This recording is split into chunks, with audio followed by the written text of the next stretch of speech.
Hey folks, this is Kelani. With the alpha well underway, we have a chance to take a sneak peek at the direction the WoW devs seem to be taking when it comes to class changes and balancing. Going into Legion, pretty much every class went under the knife and had significant changes made, but as we approach the battle for Azeroth, it looks like only the chaps who are really struggling through Legion are getting the deep dive treatment once again. Quite a few classes are in a good place right now, and the dev team seems to agree because they're not making sweeping changes just for the sake of it. One specialization that is going to be changing quite a bit is Survival Hunter, which shouldn't come as too much of a surprise, seeing as they were the black sheep hunter spec for pretty much the entirety of Legion. Sometimes it was terrible, sometimes it was doing okay, but I don't think you could ever say that Survival was the most popular hunter spec at any time in Legion, and that's generally because it was quite clunky to play, and was quite a difficult balancing act to play properly, without amazing results, and that's before we even get to the part where it's a melee hunter spec. So let's have a look at what changes are in store for Survival as a hunter spec, and how we expect everything to play out in the end. Bear in mind we're still in the early stages of alpha, so everything is still subject to change and may not reflect the finished product. Let's start off with the baseline abilities. We've still got all three of our aspects, but they're just a tiny bit different. Aspect of the cheetah remains the same, with a large burst of increased speed followed by a smaller but longer duration speed boost. Aspect of the eagle has no damage increasing component and just increases the range of your raptor strike to 40 yards for 15 seconds. This will make more sense a bit later. That's on a 1.5 minute cooldown too, so not too long to wait. Aspect of the turtle remains the same also, reducing the damage you take by 30% and deflecting all attacks for 8 seconds on a 3-minute cooldown. Survival hunters will also still be using pets, so we do need that call pet ability to change things up if you want a wolf 1 minute and a bear the next. There's a new damage cooldown called Coordinated Assault. You and your pet gain 20% increased damage for 20 seconds, and while it's active, Kill Command has an extra 25% chance to reset its cooldown. Yes, that does say Kill Command, and no, that's not a bug. Survival now also gets Disengage as baseline, so that's nice, a quick hop back whenever you need it. Eagle Eye is still in the game for the times where you just want to have fun in the distance, and we still have Exhilaration as our baseline heal ability. This does still heal your pet up to full as well. Feign Death isn't going anywhere and it's still available for survival hunters, the same goes for Flare. Where would we be if we couldn't pretend to be dead or light up those sneaky stealthy rogues? Survival seems to be melee focused most of the time, and we still have Harpoon to get us in there quickly. Intimidation is now baseline for Survival, which I can't be thankful enough for. Having to choose between Intimidation and Binding Shot was pretty annoying. Now we have an on-demand stun without having to swap around talents. Kill Command is more or less replacing Flanking Strike, it would seem, so both Beast Mastery and Survival will be using Kill Command as one of their main damaging abilities. It also comes with a 25% chance to reset its cooldown, so when Coordinated Assault is active that's 50% chance. That's going to make for some fun RNG. Note that Kill Command has the 50 yard range, the same as Beast Mastery, so you don't need to worry about your pet swapping targets or being out of range too much. Another thing to note is that Kill Command generates 15 focus instead of costing focus, which is an interesting change. Misdirection remains a staple of the hunter, allowing you to redirect threat to an ally of your choice, and Survival also has a melee interrupt called Muzzle on a 15-second cooldown. Seeing as we're using pets, we'll still need all of that pet utility as well: Dismiss Pet, Mend Pet, Tame Beast, all that good stuff. Raptor Strike is still here for Survival, and it looks like it will be our other main damaging ability. Kill Command on cooldown and Raptor Strike to dump your focus. It is a melee attack, but remember that aspect of the eagle increases the range to 40 yards, so you can actually be a ranged hunter for the 15 seconds that's active without too many penalties. Raptor Strike also costs 30 focus. Serpent Sting is back and works pretty much like it always has. Fire an arrow to poison your target, deals initial damage and damage over time with a 40 yard range. So even though we're a melee hunter, we're still firing arrows to poison people. Don't ask where the arrows come from though, I'm not sure I want to know. Serpent Sting costs 20 focus to fire. We still have traps, though just freezing and tar traps. Freezing traps allows you to freeze a target at a hard CC, and tar trap creates a slowing area of effect field on the ground, just for those who didn't know. We also have another new ability called Wildfire Bomb, which seems to replace Dragon's Fire Grenade in some capacity in that we're throwing an explosive, dealing initial damage, and dealing damage over time. This also ignites everything in a cone, so there's some great AoE potential here. Again, that's a 40 yard range, so at this point the only thing keeping you in melee is Raptor Strike and your utility like interrupts. Wing Clip is still hanging around too, and that's a melee slow on your target of choice.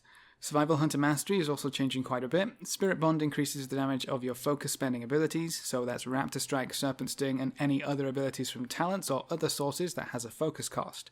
Not too bad, quite a bit different from what we currently have in Legion. Instead of managing a bunch of damage over time effects and the Mongoose windows, they seem to reduce the amount of dots we have access to and removed Mongoose Bite from the baseline kit entirely. But that's only the baseline abilities, so let's see what talents add into the mix. The first row of talents deal with extra damage potential. Terms of Engagement generates 40 focus over 10 seconds when you use Harpoon, and resets Harpoon's cooldown when you kill something. More focus translates into more abilities, so more damage, and this probably would encourage a playstyle similar to Demon Hunters. Disengage out and Harpoon back in on cooldown to really take advantage of that extra focus. Viper's Venom causes Raptor Strike to have a 20% chance to make your next Serpent Sting cost no focus, and deal an additional 200% initial damage. Some proc management and extra damage there, cool stuff.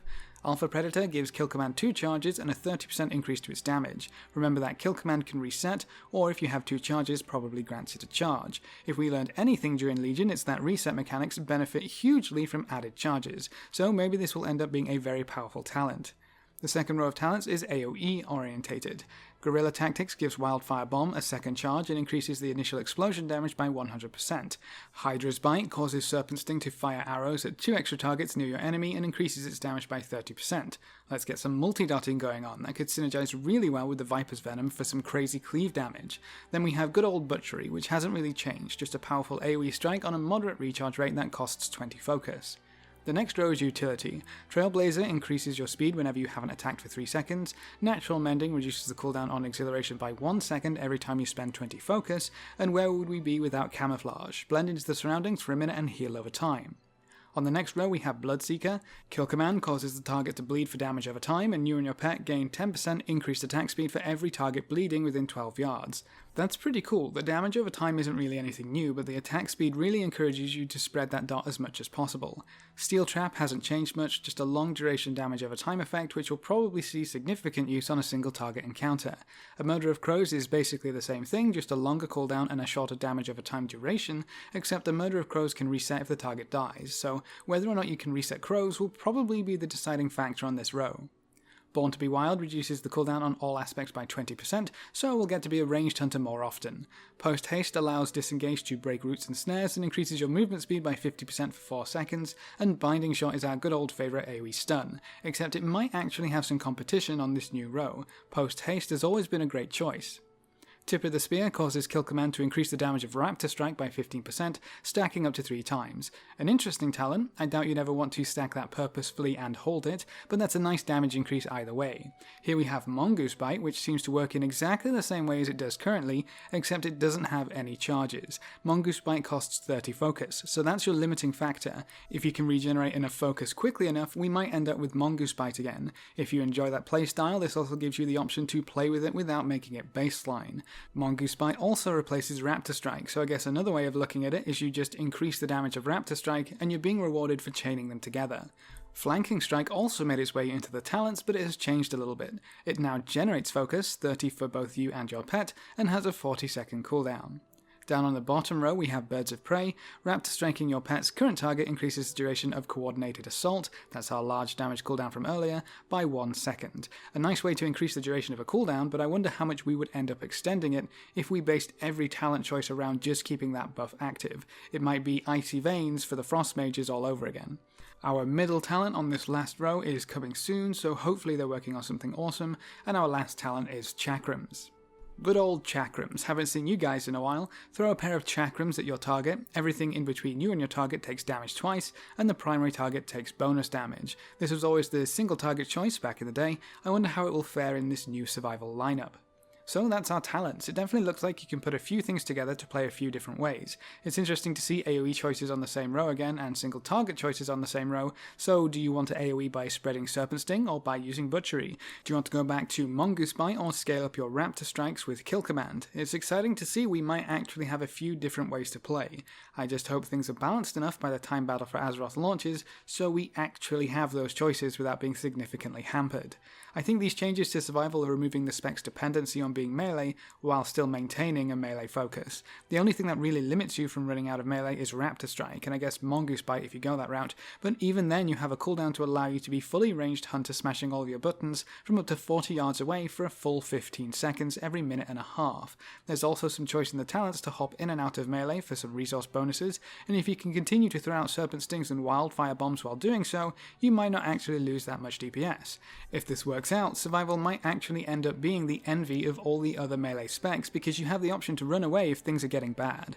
I guess the only thing left to worry about is your auto attack. Maybe that will end up being included in Aspect of the Eagle later on down the line, so it's just like Enhancement Shaman's Ascendance. All in all, the changes are fun, though if you had a problem with being a melee hunter before, you'll still probably have a problem with that now. Maybe Survival just isn't for you. Marksmanship and Beast Mastery are seeing a few changes too, so we'll all get to have fun together with the new stuff.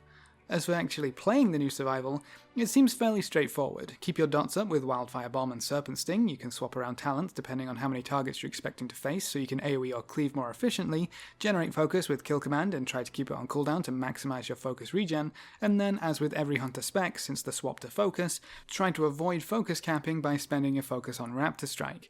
If you go the Mongoose Bite route, you'll probably end up pooling focus and then spending it all at once, maybe holding a Kill Command charge to help with the regen, or talent into Flanking Strike for the on-demand focus regen. It's pretty fun to play, but then again Survival was pretty fun in Legion 2, just the results didn't warrant the effort required to actually play it properly. This rendition seems quite a bit easier to keep on top of, so maybe more players will give it a chance. The largest problem I see so far is that Survival has no off cooldown source of focus regen, which was a huge problem for Beast Mastery at the start of Legion until we got 2 charges of Dire Beast. This lack of focus regen means you're punished much harder when you make mistakes relating to managing focus, but also you end up waiting around quite a bit, which doesn't feel that great, especially for a melee spec.